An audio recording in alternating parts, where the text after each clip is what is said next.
मुळात लोक येतानाच सगळीकडे फिरून येतात, मोठ्या मोठ्या फायली घेऊन येतात. तुम्हाला आजार नवीन झालाय, तुम्ही लगेच आयुर्वेदाकडे आणि लवकर बरे व्हा. 2010 पासून मी सोलापुरात आयुर्वेद प्रॅक्टिस करतोय. सोलापूर हा मुळात वृक्ष प्रदेश आहे, जंगल देश, आयुर्वेदानुसार जंगल देश आणि अनूप देश आहे, म्हणजे कोरडा प्रदेश आहे. आणि आपल्या सोलापूरमध्ये कोरडा खायचं प्रमाण, बेकरी पदार्थ खायचं प्रमाण, हिरवी मिरची खायचं प्रमाण, वात प्रकृतीची लोक म्हणले की चंचल आहे, तो एका जागी बसू शकत नाही. पित्त प्रकृती लोकांना भूक जास्त लागते. कफ प्रकृतीच्या लोकांची हालचाल थोडी मंद असते, त्यांना भूक कमी लागतं. अस्थमाचा रुग्ण आहे, त्यांना वमन उपचार खूप चांगला जातो. त्यांना उष्णतेचा त्रास आहे, त्यांना विरेचन उपचार खूप चांगला जातो. आपलं आरोग्य चांगलं पाहिजे, आपल्याला काही औषधांपासून दुष्परिणाम होऊ शकतात, त्यामुळे आपण आयुर्वेदिक उपचार हा प्रथम उपचार घ्यायला पाहिजे. 16 वर्षाच्या प्रॅक्टिसमध्ये जवळपास 190 जोडप्यांना आपल्याकडे अपत्यप्राप्ती झाली शुद्ध आयुर्वेदिक उपचारांना. विरगायरमध्ये प्रामुख्याने संधिवात, आमवात, वंध्यत्व, पित्ताचे आजार, मूळव्याध, स्पॉन्डिलायसिस, पोटाचे आजार, दमा, मायग्रेन. नमस्कार स्मार्ट सोलापूरकर. आज आपण बिरगे आयुर्वेद यांचे डॉक्टर प्रवीण बिरगे सर यांच्याशी गप्पा मारणार आहोत. आयुर्वेद आणि आपलं आयुष्य या अनुषंगाने त्यांच्याशी आपण आज संवाद साधणार आहोत. तर सुरुवातीला आपण डॉक्टर प्रवीण सरांशी गप्पा मारताना त्यांच्याविषयी थोडंसं जाणून घेऊया. सर, एकूणच डॉक्टर बिरगे यांचा प्रवास कसा आहे किंवा या क्षेत्रात कसे आलात ते थोडंसं प्रेक्षकांना सांगा. नमस्कार, मी वैद्य प्रवीण बिरगे. साधारण 2010 पासून मी सोलापुरात आयुर्वेद प्रॅक्टिस करतोय.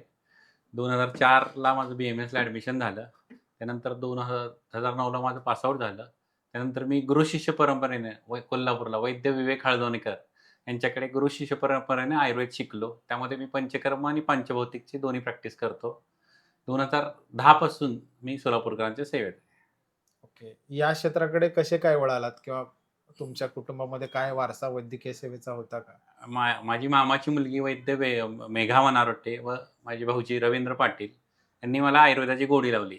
2007 पासून त्यांनी मला वेगवेगळ्या कॉन्फरन्सला, सेकंड इयरला असल्यापासून त्यांनी वेगवेगळ्या कॉन्फरन्सला, चर्चासत्रांना त्यांनी घेऊन जायला सुरुवात केली. त्यामुळे मला आयुर्वेदाची ओढ झाली. ओके सर, एकूणच दैनंदिन आयुष्यामध्ये जेव्हा लोकांना सर्दी, खोकला, ताप किंवा कुठलाही आजार आला तर ते सुरुवातीला घराजवळच्या एखाद्या डॉक्टरला दाखवणं किंवा मेडिकलमध्ये जाणं, आणि मग काहीच नाही म्हणलं तर मग कोणीतरी रेफरन्स दिलं तर मग आयुर्वेदाच्या एकट्या वैद्याकडे जाणं, असं जनरली दिसून येतं.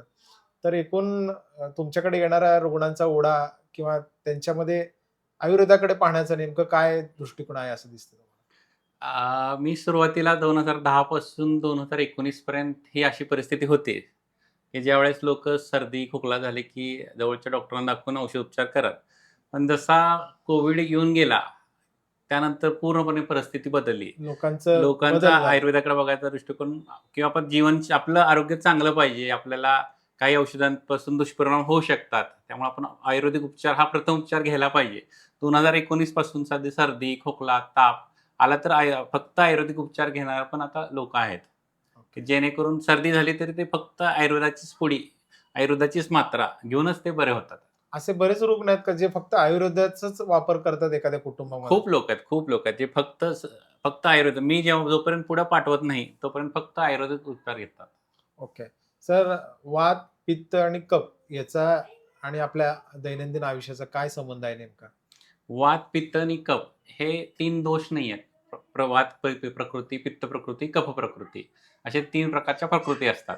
पण प्रत्येकामध्ये तिन्ही दोष असतातच. 3 दोष, 7 धातू आणि 3 मल. आयुर्वेदामध्ये हे 13 प्रकारच्या चिकित्सेसाठी हे उपयोगाची गोष्ट आहे.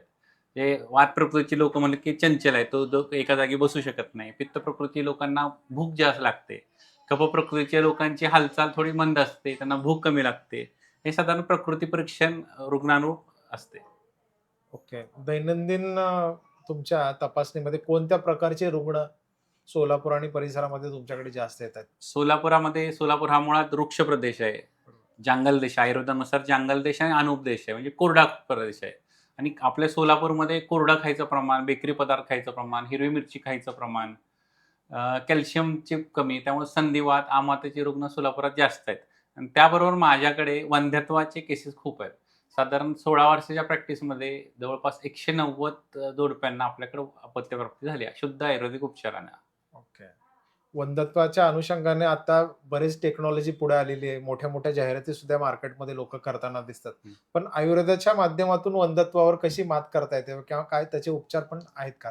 मुळात गर्भधारणा राहणे ह्यामध्ये स्त्रीमध्ये आपण जसं शेतामध्ये बीज रोवतोय, जे शेताला एखादं आपलं नवीन पीक आणायचं, आपण त्याची मशागत करतो, चांगल्या प्रकारचं पीक घालतो, तिथं खतं घालतो. तसंच आयुर्वेदामध्ये ऋतू, क्षेत्र, बीज आणि अंबू याचा विचार केला आहे.